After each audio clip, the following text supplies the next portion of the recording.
E aí, galera, fala tu. Imagine uma história tão absurda e assustadora que parece ter saído de um filme de terror, mas que, infelizmente, aconteceu de verdade. Esse é o caso de Marcus Wesson, um homem que se autoproclamava uma figura divina e comandava sua família com regras bizarras e aterrorizantes, que no fim das contas se tornaria um dos criminosos mais chocantes da história dos Estados Unidos. 9 lives taken too soon. Exactly 20 years ago, one of the most unthinkable mass murders in Fresno took place at this home in central Fresno.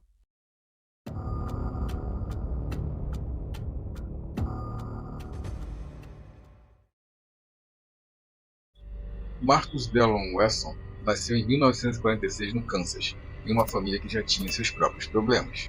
Seu pai era alcoólatra e abusador que abandonou a família enquanto ele ainda era criança, e sua mãe era uma fanática religiosa e o criou na Igreja Adventista do Sétimo Dia. No início da década de 1960, a família mudou-se para San Bernardino, Califórnia. Crescendo nesse ambiente complicado, ele acabou largando a escola e se alistando no exército. Virou motorista de ambulância, chegando a servir na Guerra do Vietnã. Mas foi depois de sair do exército que sua história começou a tomar os rumos ainda mais sombrios. No início dos anos 70, Weston se envolveu com uma mulher mais velha, Rosemary Solori, que já tinha 8 filhos, mas sua atenção se voltou para Elizabeth, a filha de Rosemary, que tinha apenas 8 anos de idade. Aos 14 anos, ela foi obrigada a casar com ele, e pouco tempo depois, ele a engravidou do primeiro de seus 10 filhos. Além disso, ele convenceu outras mulheres da família a se tornarem suas esposas, e controlava a vida de todos com um punho de ferro. Marcos nunca teve um emprego estável. Ele vivia de assistência social e forçava seus filhos trabalhadores a lhe darem todos os seus ganhos. Em 1989, Wesson chegou a ser condenado por fraude na assistência social e perjúrio. A família vivia em condições precárias, muitas vezes em barracos ou casas abandonadas. Wesson impediu Elizabeth de participar da educação das crianças, educando-as em casa.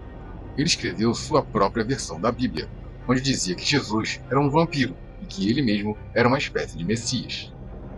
Ele manipulava as crianças, ensinando que estavam destinadas a serem suas futuras esposas, e obrigando-as a chamá-lo de mestre ou senhor.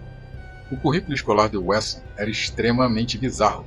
Envolvia ensinar sexo oral aos meninos a partir dos 8 ou 9 anos de idade, e que suas responsabilidades domésticas incluíam lavar seus dreads e coçar sua cabeça e axilas. As meninas não tinham permissão para falar com seus irmãos homens ou com sua própria mãe. Wesson abusava das crianças, independendo se era menino ou menina. Ele chegou a estuprar 2 filhas e 3 sobrinhas, a partir dos 8 anos de idade, engravidando as 5 meninas.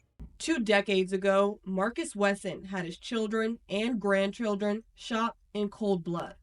Detectives say he fathered his wife, children, and grandchildren and had incestuous relationships with them. Em 12 de março de 2004, a família de algumas das vítimas finalmente decidiu intervir. Parentes que haviam escapado confrontaram Wesson e exigiram a libertação de seus filhos. Virou uma pequena confusão, então a polícia foi chamada. Mas quando os oficiais tentaram resolver a situação, Wesson pediu que aguardasse, entrou em casa e momentos depois, quando voltou, suas roupas estavam cobertas de sangue. A polícia de Fresno alegou não ter ouvido tiros sendo disparados assim que ele entrou em casa, embora outras testemunhas no entorno tenham testemunhado que ouviram tiros disparados naquele momento. Quando a polícia finalmente entrou na casa, encontrou um verdadeiro horror. 9 corpos estavam empilhados em um quarto escuro, cercados por caixões velhos. Todas as vítimas haviam sido mortas com um tiro no olho. For Mayor Jerry Dyer, who was police chief at the time, it's still unlike anything he's seen before, with 7 young kids all shot in the eye. Durante o julgamento, a defesa tentou alegar que uma das filhas mais velhas, Sabrina, teria sido a verdadeira autora dos disparos, antes de cometer suicídio.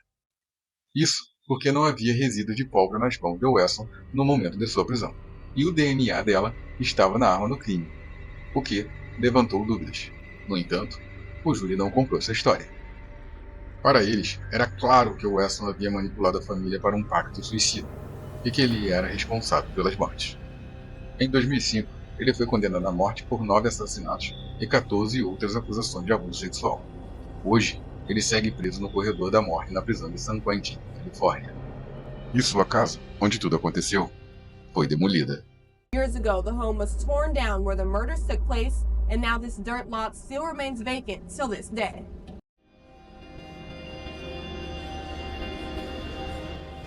O caso Marcus Wesson é um exemplo chocante de como o fanatismo, a manipulação e o abuso podem destruir vidas.